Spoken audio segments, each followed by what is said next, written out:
Bien malin, peut-être on aura un malin sur ce plateau. Stéphane Edigui a fait corps sportif contre Fédération camerounaise de football. Que se passe-t-il réellement dans cette actualité?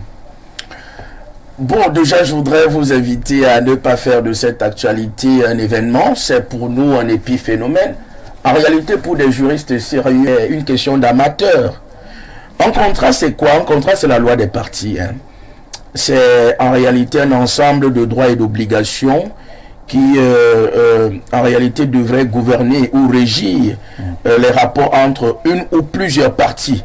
Et dans l'espèce, on se retrouve dans une situation où il y a deux parties, c'est-à-dire la Fédération camerounaise de football d'un côté, et de l'autre côté, l'entité qu'on pourrait appeler coq sportif, si vraiment c'est coq sportif. Ce qu'il faut dire, c'est que l'un des principes fondateurs, fédérateurs, constitutifs et fondamental d'un contrat, c'est l'autonomie de volonté. Si vous voulez, la liberté de consentir. C'est pour cette raison que chaque fois que le consentement est vicié sur la base d'un dol, le contrat peut être résilié. Maintenant, pour ce qui est de la résiliation, c'est-à-dire lorsqu'on s'est accordé, lorsqu'on est entré en commerce juridique avec une personne privée ou morale, il est possible qu'on connaisse également une fin, c'est-à-dire que ce contrat se termine. Il y a deux moyens normaux de terminaison d'un contrat. Le premier moyen, c'est le moyen qui semble être, surtout pour des contrats à durée bien déterminée. Le premier moyen, c'est lorsque la durée, c'est-à-dire à l'échéance de la durée déterminée, le contrat s'arrête tout seul s'il n'est pas reconduit. Il y a le deuxième moyen, c'est lorsque d'accord parti, vous vous asseyez et vous dites que vraiment, ça ne peut plus continuer. C'est un peu ce qui se passe en Europe aujourd'hui avec les contrats de mariage. C'est-à-dire que les gens n'ont plus besoin absolument d'aller divorcer. C'est-à-dire qu'ils s'asseyent, ils disent, bon, vraiment pour ce contrat, on ne peut plus continuer. Ça commence à bien faire, votre infidélité commence à me causer un réel problème. Et vous allez ensemble, vous résiliez. Mais maintenant, la fédération est consensuellement se situe à quel niveau? Vous résiliez consensuellement le contrat. Et la dernière catégorie, c'est la résiliation, et peut-être pas la dernière, c'est-à-dire que celle qui peut être considérée comme les résiliations négatives. Négatives, pas dans le sens nécessairement négatif ou péjoratif. Il y a le négatif qui est la résiliation unilatérale du contrat, qui n'est pas nécessairement abusive. Elle est unilatérale parce qu'il y a une partie qui a décidé de rompre le contrat, mais elle décide de rompre le contrat parce que l'autre partie n'est pas en train d'assurer ses engagements. On parle donc de résiliation unilatérale de contrat qui n'est pas nécessairement fautive. Et il y a ce qu'on appelle la résiliation unilatérale mais qui est fautive ou abusive. C'est lorsque l'autre partie est bel et bien en train de remplir ses obligations, mais une partie choisit abusivement de rompre le contrat. Dans l'espèce, il s'agit d'une résiliation unilatérale de ce contrat, mais qui ne saurait être, à mon humble avis, jusqu'à ce que le juge, après assignation, me dit-on, du coq sportif, après que le juge puisse rendre. Mais moi, à mon humble avis, la résiliation ici, avec la possible résiliation, avec le coq sportif, n'est pas abusif. Elle n'est pas abusive en ce sens que il y a un nouvel exécutif à la tête de la Fédération camerounaise de football.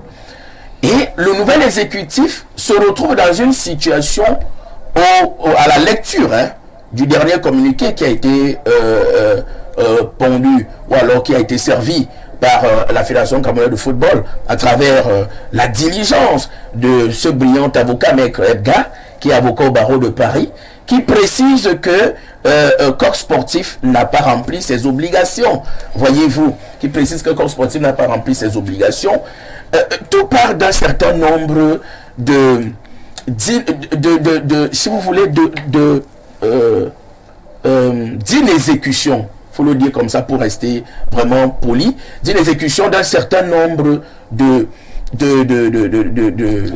d'engagements. Parce qu'on considère que lorsque une fédération est entrée en commerce juridique avec une entité qui puisait est un équipementier, voici ce qu'elle peut faire. Alors, malheureusement, cet équipementier, lorsque la fédération a besoin des services, lui envoie plutôt des proformas.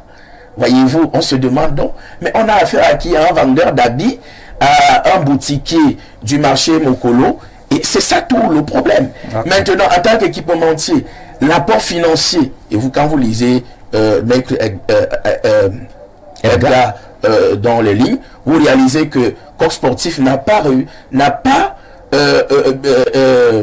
respecté ses engagements sur le plan financier, malgré plusieurs relances, malgré la mise en demeure pendant 60 jours. Oui, mais, donc maintenant, si nous regardons le contrat qui écume les réseaux sociaux là ces jours-ci, parce que je ne sais pas si c'est ça le contrat, parce que pour moi si c'est ça, c'est un contrat apocryphe qui a été fait dans la mafia.